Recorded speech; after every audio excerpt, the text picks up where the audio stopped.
Dodgers have checked in on Trevor Bauer and are believed to have interest on a short-term deal, which is interesting because we've heard him say he'll accept a one-year deal, even though we think so. He's from SoCal, went to UCLA. Holy superpower. What say you, Matty V? I buy it. You know, if anybody has the financial largesse to bring in Trevor Bauer on any term, it's the LA Dodgers with the Guggenheim cash. So, yeah, I buy this. But the one part of the narrative that I'm growing a little weary of is the he's from there narrative. Yeah. Like, you know, Really? George Springer's from Connecticut, so he's going to sign with the Red Sox. Garrett Cole's from Orange County. He's going to sign with the Angels. Yeah. No, man. They're going to go where the biggest check is going to be written. They don't care where they're from. Most people, but we talked to Joe Musgrove on MLB Tonight, and he was like, I'm thrilled to go back. Well, but that was a trade, though, right? Yeah, but it still matters. There's no hometown. What I mean is there's no hometown discount. When it comes to money. Yeah, I agree. I do think, though, with Bauer, it's a unique case. I think he really is interested in a partnership of ideas with whatever team he goes to. I think that's important to him. Okay. So, too. And last year, we didn't think the Dodgers could get any better, and they got Mookie, so we will see. Time will tell. Robert Murray tweeting the Angels have emerged as a possibility for Brad Hand. This is a high-end all-star pitcher. Well, we know the Angels need bullpen help. He led the majors in saves last year, got non-tendered anyway. Any inkling as to where Brad Hand will go? Do you buy this, Ron? Well, I buy that there's a lot of teams out there. I think what happened is with some of the contracts that were recently signed, Brad Hand probably said, well, wait a minute, I was looking at a 1 year or 2 year deal, but after these contracts that he's seen signed, said, maybe I'll hold out for a 3 year deal. Yeah, I guess I could buy the Angels being interested, but there's going to be a fight at the bat rack for him because the Mets could use a left-handed reliever, too, especially a guy that could push everybody forward in their pecking order there. So I think there's going to be a few teams involved with him, and there are. As there should be. Blue Jays in the mix. Where have we heard that before, right? This offseason. According to Mark Feinsand of MLB.com, the reliever market remains crowded with talent. But Jeremy Jeffress on a lot of radars. We're talking about 10 teams. Former Brewers closer had a solid year with the Cubs last year. He could really fit anywhere.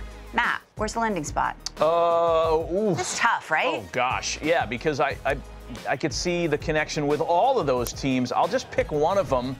And I think they're sleepy kind of, I don't know. I don't want to call them dogs, but the division is really Mets, Braves. I think the Nationals could be a nice fit for him. You know, I don't think they're done tinkering with their bullpen. And the only time they seemed to get it right was at the very end of their World Series year 2 seasons ago. But other than that, it's always kind of a hodgepodge. So I think Mike Rizzo's collecting as much talent as possible. How about the Nats? You just said it's just Mets Braves in the East?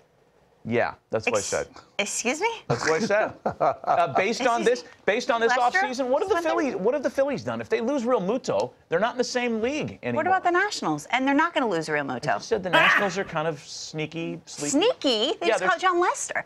They're sneaky. Get out of here with that. Don't go down that Nats road with Lauren. I know.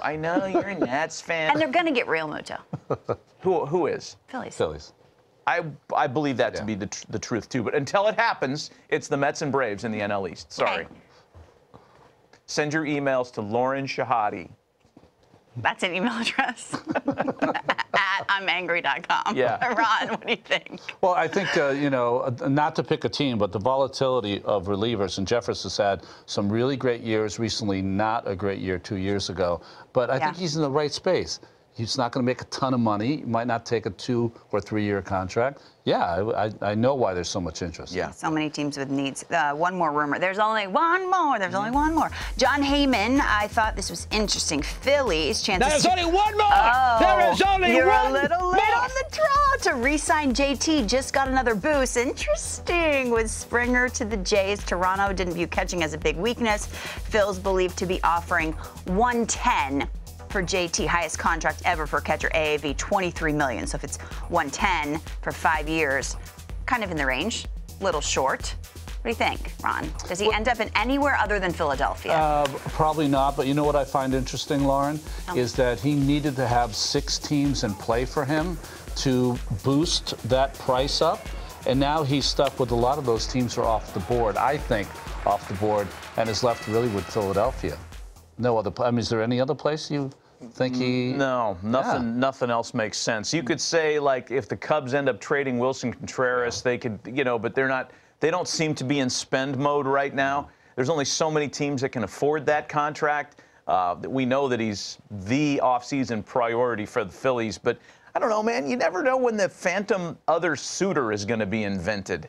And his camp is pretty good at that game. Yeah. Like, I mean, I always get back to this one. Kevin Brown to the Dodgers, when everybody thought the Rockies were right there matching the offer, like dollar for dollar, and they were about $100 gazillion short of the actual offer the Dodgers made. So that phantom offer made him even richer. There could be that straw man suitor out there. Robinson Cano with Seattle. Same thing happened, right? Yeah, who was the fake team involved in that? I don't think there was a fake team, but I know the Yankees had put out a great big offer, and then Seattle just swept them with a huge contract. Yeah. Maybe that happens here. They're still trying to JT punch to their the way out Phils, of and that. then it's Phils, Nats, Mets. Right. Yeah, if JT goes back to Phils, Nats, Mets. What does that have to do with Nationals? My point was that the Nationals they're not being considered a. They should be.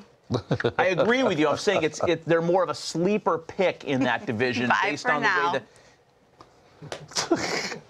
No chance against Lauren in the debate. It's just these are the facts. Who cares about the Who cares about the facts? Right, Harold? Who cares about the facts? I know.